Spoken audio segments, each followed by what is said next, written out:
Today we are going to discuss the difference between memory, fancy and imagination, which is subdivided into two parts, which is first is primary imagination and the second is secondary imagination. So it has been asked in that examination that from which chapter this concept has been taken. The chapter is 13 from Biographia Literaria by S.T. Coleridge. I think it is published in 1817 or 1816, I do not recall the exact dates. You can google it and find it out by yourself. Let us come to this topic of the difference between memory, fancy and imagination. The first is memory. Memory is something we recall, right? When you go to examination hall, you have questions in front of you and you try to recall the answers from your memory. That is memory. Memory is simple. Like you go on a traveling, you go on a tour, and then you create memories there. So memory is something what we can recall. Fancy is breaking down of these memories and creating something new by yourself. That is fancy.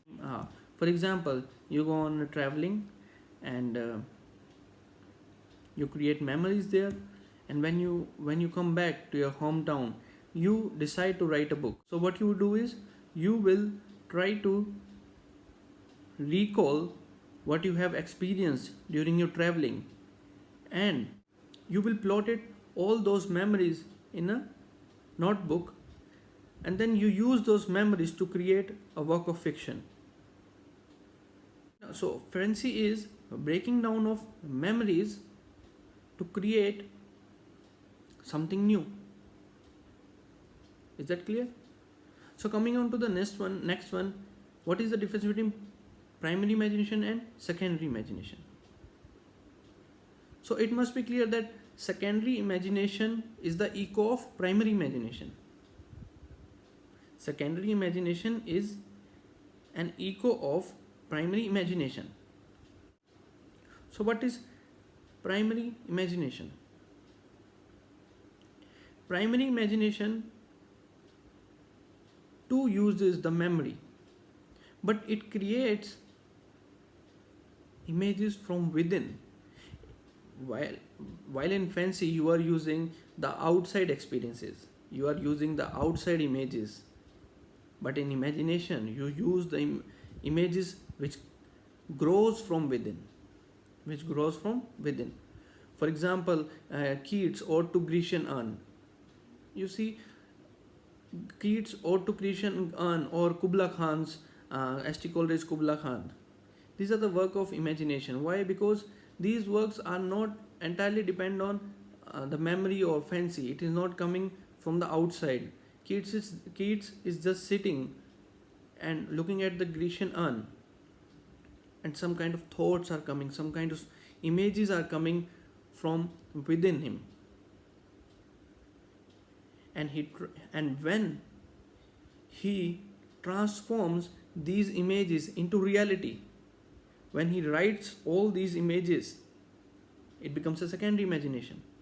So secondary imagination is an echo of primary imagination.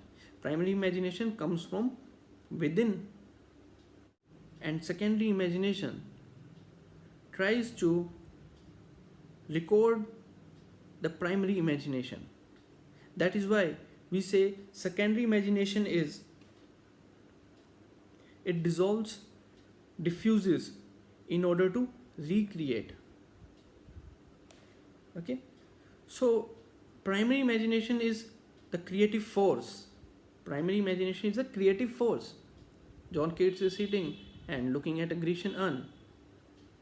He is sitting there and looking at a Grecian urn, and some kind of images are being formed within.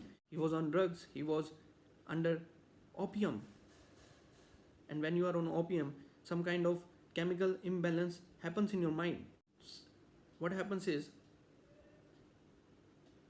new images get formed. Alright, new perception comes, doors of perception. Your mind becomes multidimensional. Primary imagination is the creative force, and secondary imagination is an echo of that primary imagination, which recreates what has been thinking.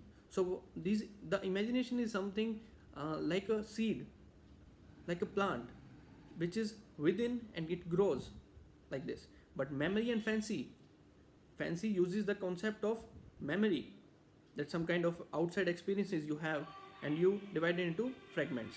Thank you.